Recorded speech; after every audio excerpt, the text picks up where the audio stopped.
Hey guys, make sure to stand till the end. We'll explain why it's super important to test fuses and relays and not to just assume that a fuse is good or bad, because that may cost you thousands of dollars in repairs.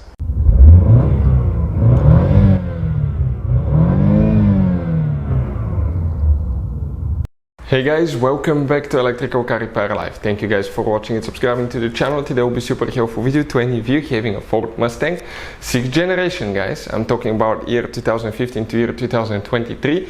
If you need to find the fuse for the battery voltage sensor, guys, battery sensor, stay with us. We'll explain where it's located. That's for voltage management as well. We'll talk why it's super important to test fuses, relays, so you don't waste your money and time as well, guys.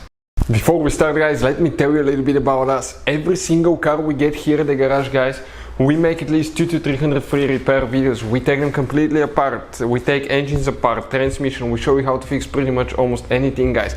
Interior, bodywork. Why we do all that? Because our mission in the shop is to save you as much money as we can. All we need in return, please subscribe to the channel, like the video. That way we can keep making these free videos. And if you guys have a Ford Mustang, that generation, 6th generation, from year 2015 to year 2023, we'll be, guys, taking that car completely apart and we'll show you how to fix almost anything. So if you need to buy any parts, tools at a good price and quick shipping, check out the link in the description of the video below. That's where we get all our tool supplies from, and you can, guys, save a ton of money. Let's start on it now. So it should work on the 5.0 GT and on the Mustang with a 4-cylinder 2.3 EcoBoost as well. Ours specifically, it's a 2018 year, guys. Okay, we're going to go ahead, open the hood right there. Perfect. And here now for the battery sensor, the voltage model, guys, fuse is located in that fuse box right here. In order to open it, you're going to press here, pull straight up, and on the back side of the fuse box you're going to see the fuse numbers, and the layout corresponds to what we have specifically right there. It is, guys, very important to test fuses and relays. On those fuses you cannot clearly see if they're burnt or not, especially you can see in the J-case fuses as well. And if you guys assume, okay, let's say you remove a fuse, you look at it and you assume, guys, that it's actually a good fuse, but it's actually a bad fuse. Sometimes you cannot clearly see that.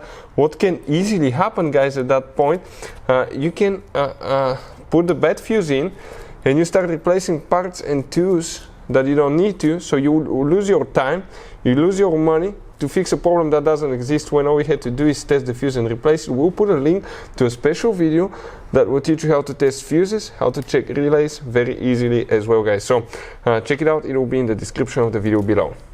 So which fuse, guys, we need to check for that one specifically? If you come right here, okay, you're going to see in that fuse box right there, that square, I'm talking about this square right here with these special fuses. By the way, if you need to buy fuses and relays at a really good price, because some of those could be really expensive at the parts store or the dealership, check out the link in the description of the video below. That's where you can get them from for a good price and quick shipping. But the fuse that we need to check today will be fuse number 24. Talking about that fuse here in the corner, 30 fuse in our case, right there. That fuse will need to be checked, guys. Always test them, as we said. Hopefully the video will be helpful to any of you needing help with that. Thank you for watching and see you guys next time.